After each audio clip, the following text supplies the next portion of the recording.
c'est joie, et puis je sais pas, il y a un autre mot qui venait derrière, c'est intrépidité, mais il faudrait que je vérifie le sens exact. Brillant, évident.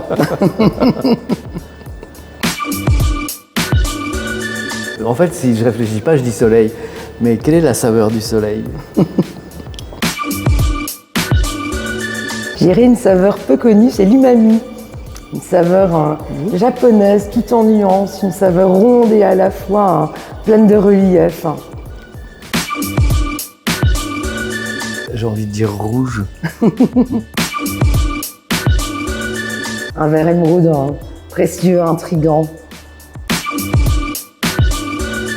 C'est presque le titre d'un film, c'est Plus belle la vie.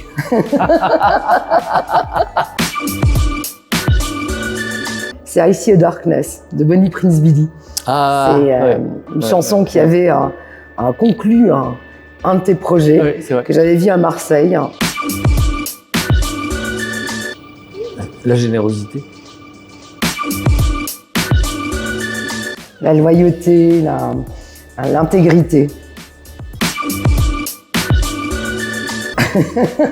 La disponibilité.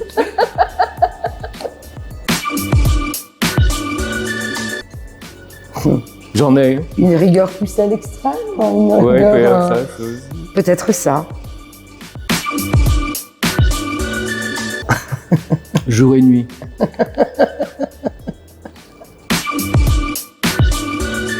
Hypercola, nuit. Nuit. Au présent. Tout en potentialité. Multiple. Pareil, multiple.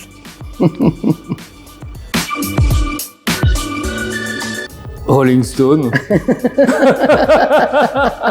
Ouf.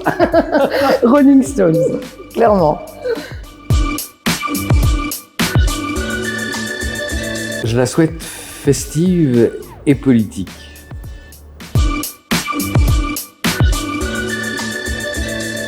Je dirais droit devant.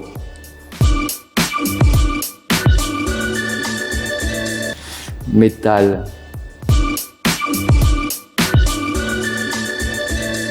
Au moment de la rencontre.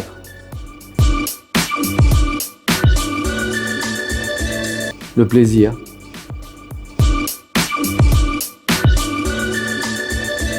L'histoire de cette programmation, c'est avant toute chose une rencontre. C'est la rencontre entre Stéphanie et moi qui a quelques années maintenant et le fruit d'une complicité et qui fait qu'à un moment donné, on est arrivé à ce que ce soit une carte blanche. Et je crois que c'est la première fois qu'elle est aussi nommément à mon nom ce que l'on était en train de faire avec ma compagnie. Et puis se rendre compte ce que c'est que ma compagnie avec un lieu qui est à Marseille, avec un festival, etc. Et du coup, on était en train de préparer un projet qui est sur le Jeff Koons de Reynald Goetz.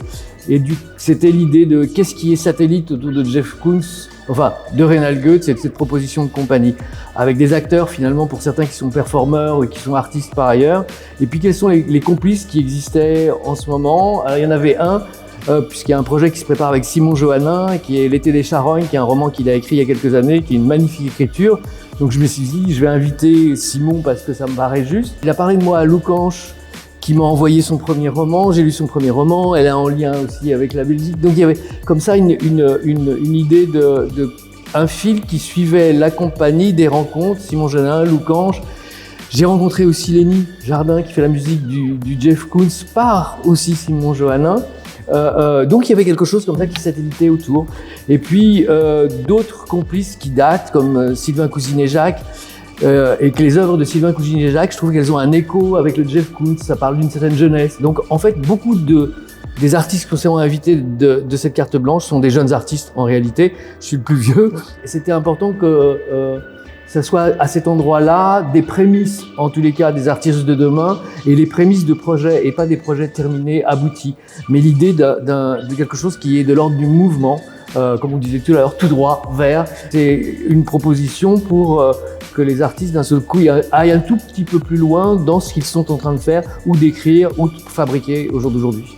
Et je me mets dans la même perspective, puisque le projet qu'on présente nous en termes de compagnie ici n'est pas un projet terminé, mais un work in progress d'un projet qui devrait voir jour en 2023.